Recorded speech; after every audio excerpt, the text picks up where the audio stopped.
Voilà, après la visite de la police, on va pouvoir enfin commencer. Je le répète, je vais devoir le rappeler. Ils vont repasser, ils font juste leur travail. Juste leur travail. Donc, il y a eu la préfète, ou Madame le préfet plutôt, a pris des décisions assez dures, assez drastiques ici, et a enjoint les forces de police à la moindre, au minimum de tolérance. Donc la police va repasser. Je vous demande effectivement soit de boire un café. Je ne vais pas vous inciter à vous mettre à fumer hein, si vous ne fumez pas. Mais en tout cas à trouver une solution pour que vous puissiez justifier de ne pas porter le masque. Et si vous ne pouvez pas le justifier, d'en porter un. Je l'ai dit tout à l'heure, ça ne protège que des contraventions. Maintenant, eh bien écoutez, je suis très heureux de vous voir tous. Merci à vous d'être venus. On a aujourd'hui, et c'est la première fois, c'est notre 4e rassemblement à Brive, et on a des conditions météo qui sont optimales. C'est peut-être ça qui a dissuadé certaines personnes de nous rejoindre. Il y a des randonneurs, des pêcheurs, des gens qui ont préféré peut-être vaquer à d'autres occupations. Mais pour vous qui êtes là, qui êtes avec nous dans ce combat, eh bien, je tenais à vous remercier vraiment chaleureusement. Il y a des visages qu'on commence à revoir et ça fait vraiment plaisir.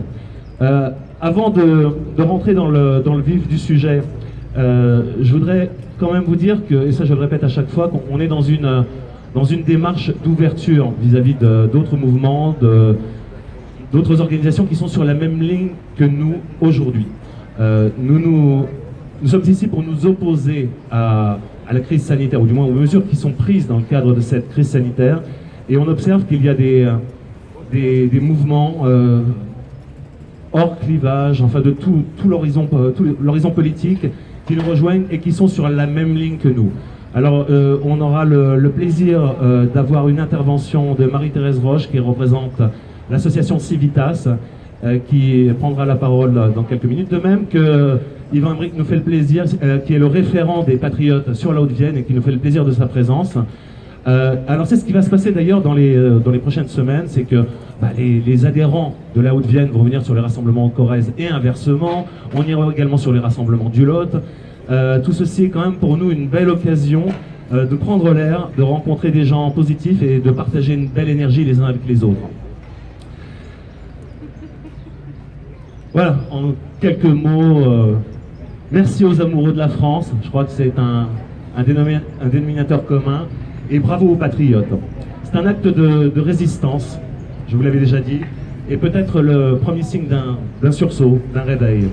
On parle de cette grande union des souverainistes qui semble être la seule issue pour recouvrer nos libertés et également notre indépendance vis-à-vis de l'Union européenne.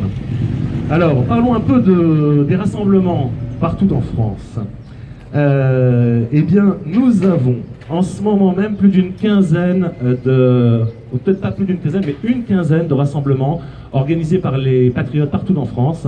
Alors, nous avons évidemment le rassemblement à Paris avec Florian devant le ministère de la Santé, mais nous avons aussi aujourd'hui à la même heure Nice, Angoulême, Bernay, Nîmes, Toulouse, Vienne, Metz, Lille, Clermont-Ferrand, Lyon, Aix-les-Bains, Rouen et ici, Brive-la-Gaillarde. Merci à vous.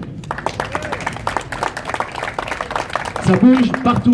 Il y a un formidable élan.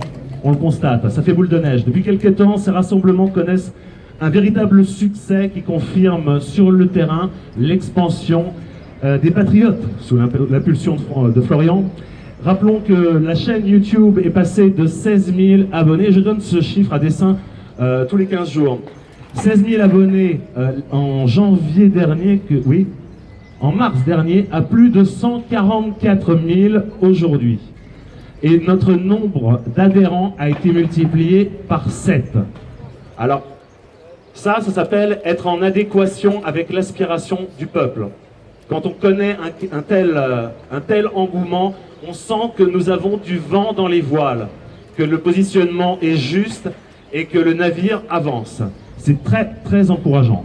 Alors, l'occasion de rappeler qu'il est important pour vous, pour nous tous, de nous rejoindre dans ce combat, mais aussi financièrement en adhérant.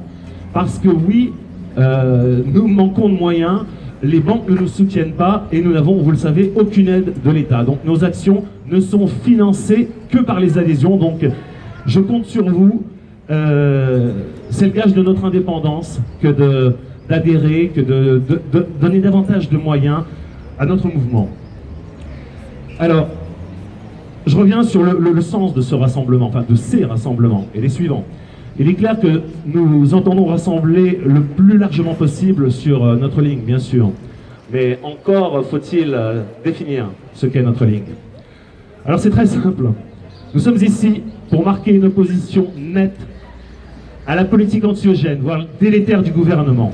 Nous sommes ici pour recouvrer toutes nos libertés maintenant, pour exiger la fin du port du masque, pour tous, et à plus forte raison pour les enfants, pour la réouverture immédiate de tous les commerces, la reprise de toutes les activités, et ça, tout de suite. Nous sommes bien sûr aussi ici pour nous opposer à cette menace qui peine encore toujours d'un troisième confinement. Une menace qui s'éloigne, qui revient, une menace dont on a laissé infuser l'idée pendant des semaines et qu'on a encore utilisée dernièrement pour nous faire accepter d'autres restrictions de liberté ou pour en prolonger certaines dans le temps. Notons d'ailleurs que nos rassemblements ne sont pas sans effet, puisque vous l'avez peut-être entendu, le chef de l'État a sans doute commencé, enfin, une petite sonnette dans son esprit, il a sans doute commencé à prendre la mesure de la grogne, à voir du vent de révolte qui commence à se faire sentir allègrement dans la population. Et là, je dois dire que nos rassemblements, soyez-en convaincus, n'y sont pas étrangers. Mais le chef de l'État penserait peut-être, aurait évoqué un allègement des restrictions et une décision en ce sens serait peut-être prise d'ici 10 à 15 jours. Nous verrons. Mais en tout cas, c'est déjà la preuve que notre combat paye. Et nous allons continuer à nous battre contre cette éventualité d'un nouveau confinement qui achèverait d'asphyxier notre économie et qui plongerait notre pays dans une détresse économique et psychologique toujours plus grande dont, nous le craignons, beaucoup ne se relèveront pas. Alors, nous prenons quand même la mesure de la menace et de l'enjeu. Ces rassemblements nous donnent de la force pour livrer ce combat politique pour nos libertés. Nous recommençons ici, par ces rassemblements, à établir des liens, des contacts humains, pour lutter contre cette psychose collective, pour sentir que nous ne sommes pas seuls dans cette lutte, et cela renforce en retour notre espérance.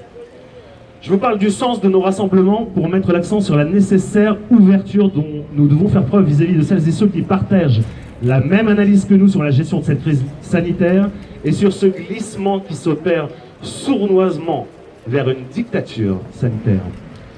C'est pourquoi j'entends accueillir ici, mais j'en avais parlé dans mon propos liminaire, mais c'est pourquoi j'entends accueillir ici plus largement les professionnels qui souhaiteraient prendre la parole, les artistes, les membres d'associations qui sont touchés à leurs différents niveaux par les effets dévastateurs des décisions prises par le gouvernement.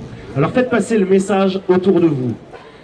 Si vous avez des amis, des proches, des professionnels qui souhaitent venir apporter un témoignage, parler de leur expérience sur l'absurdité,